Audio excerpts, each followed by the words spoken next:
भाई अविनाश से डर गए हैं रजत। रजत दलाल हद से ज्यादा बदतमीजी कर रहे हैं। रजत दलाल को गाली देने के सिवा कुछ नहीं आता।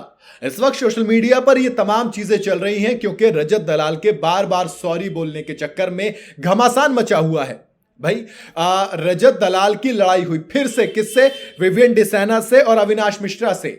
लेकिन एक्चुअल में लड़ाई थी नहीं, ये जबरदस्ती की लड़ाई बनाई गई है। और इसके बाद जो हुआ उसमें ऐसा लगा कि कहीं ना कहीं रजत दलाल हल्के पड़ गए और अविनाश मिश्रा थोड़े से हावी नजर आए।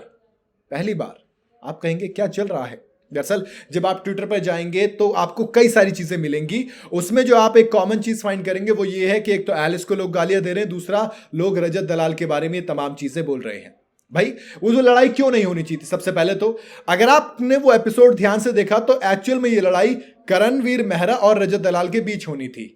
कहा कि 3 पैकेट बचे हैं, मैं तो अपना पैकेट खोलूंगा। वो बहुत ज्यादा भरे हुए थे, रजत दलाल को गुस्सा आ रहा था। लेकिन तभी अचानक चलते चलते विवेन एक लाइन बोल जाते हैं कि जब तू जेल में था तूने खाना सबको बराबर क्यों नहीं दिया। और फिर तो लड़ाई बहुत तगड़ी होती है। एक रील बहुत ज्यादा चल रही है ना कि यहाँ पर क्या करने आया, तेरी लेने आया हूँ, वो वाला एक डायलॉग आ जाता है। फिर बोलते हैं तुझे बिग बॉस में बुलाया किसने? कहा कि बिग बॉस ने बुलाया, तेरे बाप ने नहीं बुलाया। मतलब बहुत ज्यादा ये वाली लाइनें लोग निकाल कर बोल रहे हैं कि देखो रजत दलाल को बदतमीजी के अलावा कुछ नहीं आता। फिर वो जो अविनाश के साथ लड़ाई हुई उसमें उनकी माँ को गाली देना, बहन को गाली देना। लोगों ने कहा कि यार आप बिग बॉस में खेलने आए तो अविनाश मिश्रा के साथ खेलिए, विविन डिसाना के साथ खेलिए। ये किसी के बाप पर पहुंच रहे हो, किसी की माँ पर पहुंच रहे हो, ये चीज तो गलत है ना। आपको आप यहां पर मैन टू मैन कन्वर्सेशन कीजिए अगर आपको करनी है तो। और इस लड़ाई में जब ईशा गिर गई तो रजत दलाल ने उन पर ध्यान तक नहीं दिया।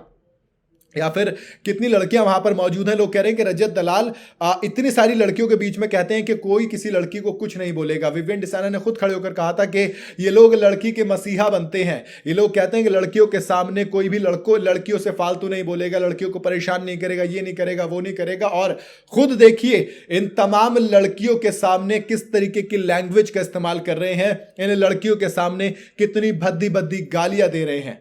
एलिस कौशिक ने खुद कहा कि रजत दलाल ने जो गाली अविनाश को दी थी मैं आपको बता भी नहीं सकती। तो बस इसी तरीके की चीजों के जो रजत की जो अच्छी एक बढ़िया शानदार इमेज बन रही थी, कहीं ना कहीं इस एक एपिसोड में जो हुआ उसके बाद से रजत को वापस से बैकलैश देखने को मिल रहा है।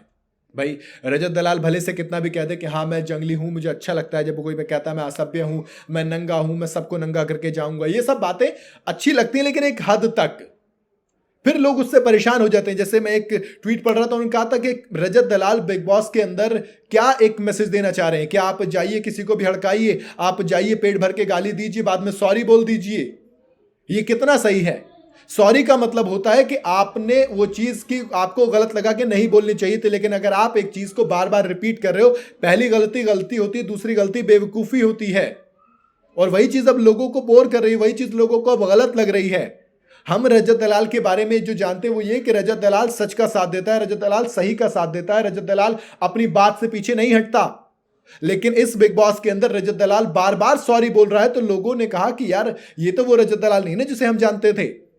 और तभी लोगों ने कहा कि अब बिग बॉस के घर में रजत दलाल की बदतमीजी की हद पार हो गई है। वो जरूरत से ज्यादा गालियों का इस्तेमाल कर रहे हैं और धमकियों का इस्तेमाल कर रहे हैं। ऐसी चीजें नहीं चलती हैं।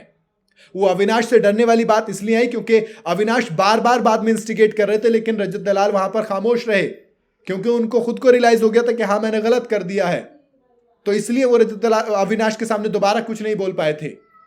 अब ये तमाम तरह की चीजें, खैर जो भी हो, सोशल मीडिया पर जो चला मैंने आपको बता दिया। बाकी आपकी इस खबर को लेकर अपनी राय क्या है, इस बारे में आप क्या सोचते हैं, आप मुझे कमेंट में बता सकते हैं। वीडियो अगर आपको सही लगी हो तो इसे लाइक और शेयर कर देना। जाते जाते टमाटो टॉकीज को फॉलो और सब्सक्राइब तो कर ही सकते हो।